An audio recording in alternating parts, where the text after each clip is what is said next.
Good morning, friends. I wanted to talk to you today about happiness. I um, I am a person who historically have experienced dark thoughts, difficult emotions. Ooh, got something in my eye. And it's been a journey of exploration and questioning, and I really do love to use the word exploration because I feel like,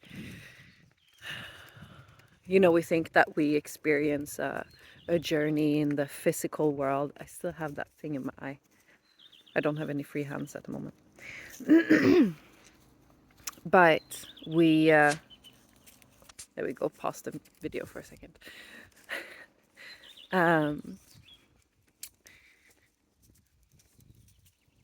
But of course, we have a much more profound journey in the internal, and can have a deeply profound journey of discovery within.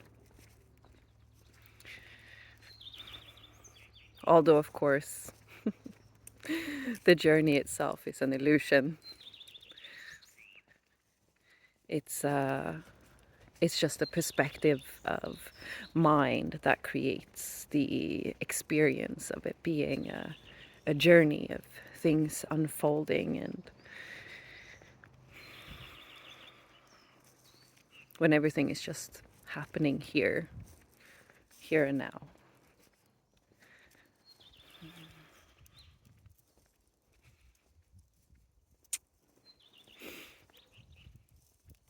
But historically, I have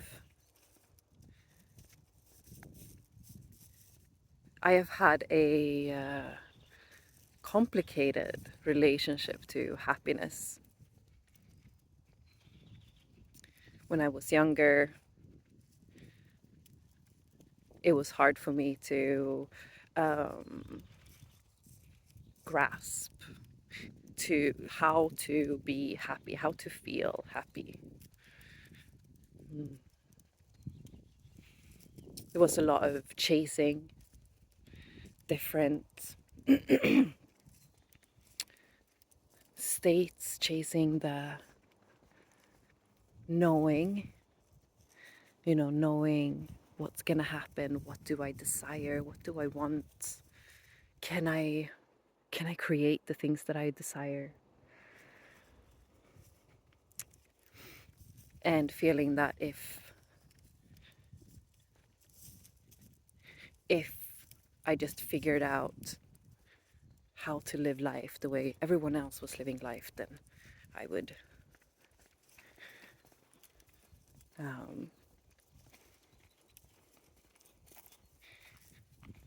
eh,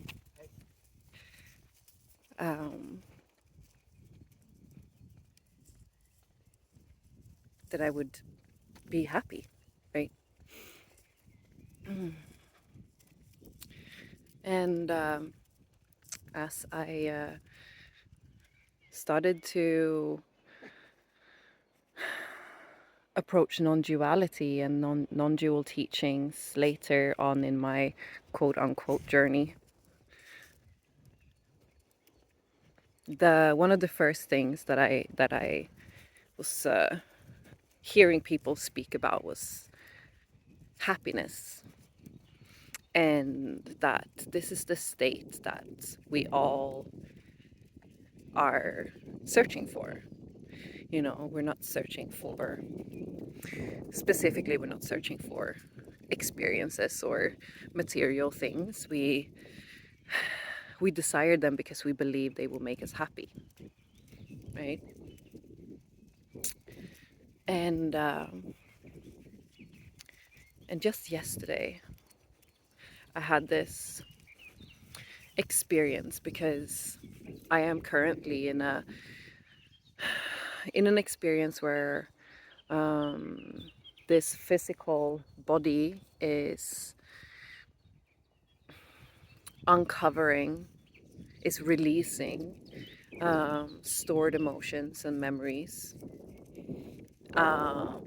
which has my mind react in a certain way, which creates feelings of discomfort, feelings of sadness, of anxiety. And I'm moving through these waves, through these motions, and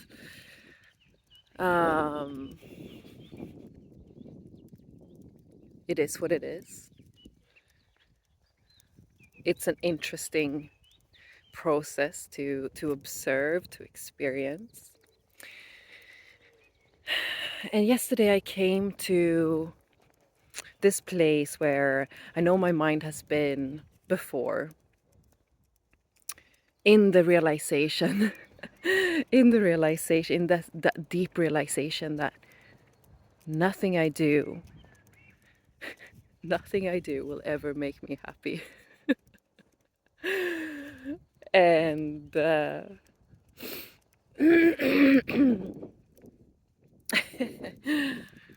and that realization, that thought, that realization dropping into your body can feel incredibly hopeless. It does feel incredibly hopeless. Because it is the mind giving up. It's the mind giving up on ever being happy.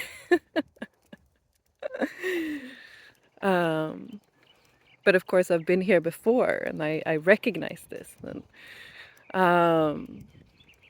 And I'm observing this cycle that I'm in right now of experiencing suffering, opening to the suffering, moving, vibing with the suffering, letting it all be what it is, and letting it flow through, then moving into a state of joy, of happiness, of inspiration, because there is a more direct experience of pure being, right? Because when we open to all of our experience, because we don't really ever avoid the good times, right? But then when we get to the bad times, we start to push them away, resist them, right? And then we create suffering, right? So then when we allow ourselves to experience the suffering, the difficult emotions, the thoughts, we inevitably get to a place where we experience love and pure being and joy, happiness, which takes us into an experience of flow, of inspiration, of limitlessness. And then if we're not careful, and this is where I've been moving in a few cycles now, and I'm starting to get it, because everything goes so well, the mind wants to identify now with the good, right? It's like, ooh, look at, that is happening. Ooh, nice. Ooh, that is happening. Ooh, nice. Fun. and this is also where, for myself at least, in my experience, we begin to realize that deep understanding that the material things cannot make us happy, right?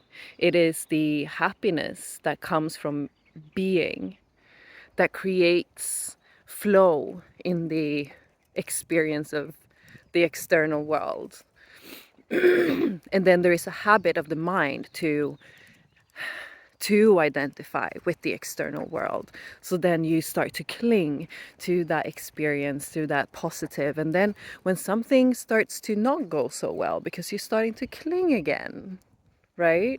You're starting to hold on. You're starting to be afraid of things leaving or not going well anymore. This is for me. And you start to create suffering around your joy, around the all the wonderful, beautiful things. And this is where the realization then comes in that there is nothing. There is nothing to give to the mind that will make it happy. Absolutely nothing. Not healing, not enlightenment, not success, not love.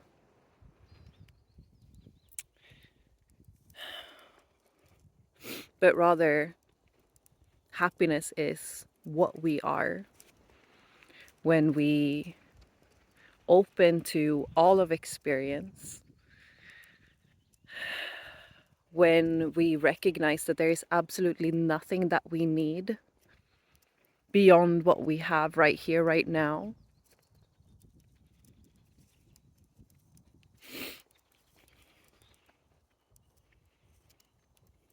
There is simply being. There is no such thing as need, right? And this is what becomes a little bit tricky sometimes for the mind to grasp and understand, because of the suffering that it perceives in the world as well, right?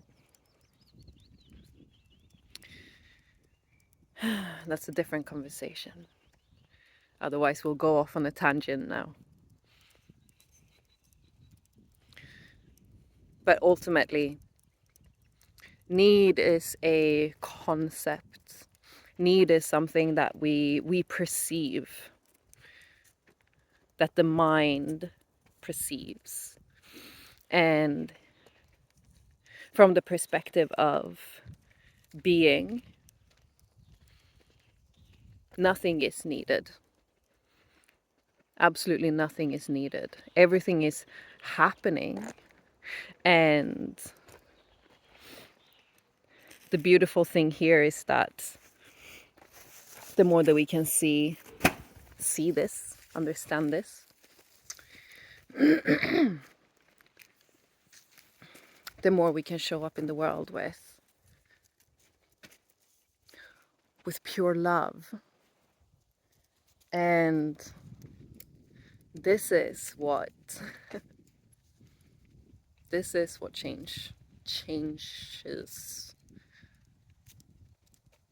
This is what changes the world.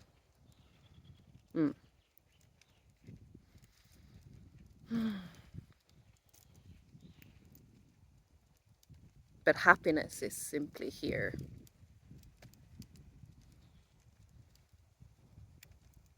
And then we create happiness. No, I want to take that back. That's not what I meant. But when we experience pure being, experience being, happiness, peace, contentment, beauty, joy, gratitude,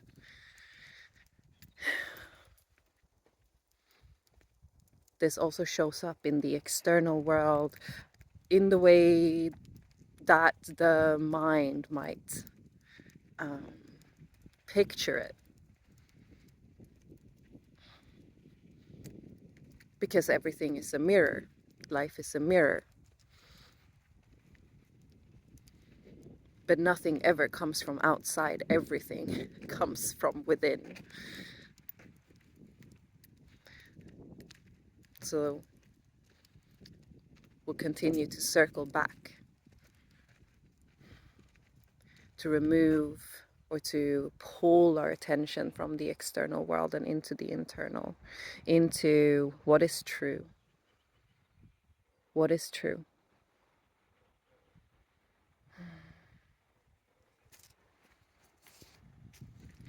And the only truth there is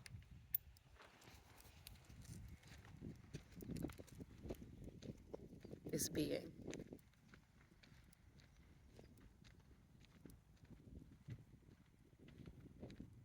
Is here. Is experience. Now my dog is taken off, so I have to get her. Satnam.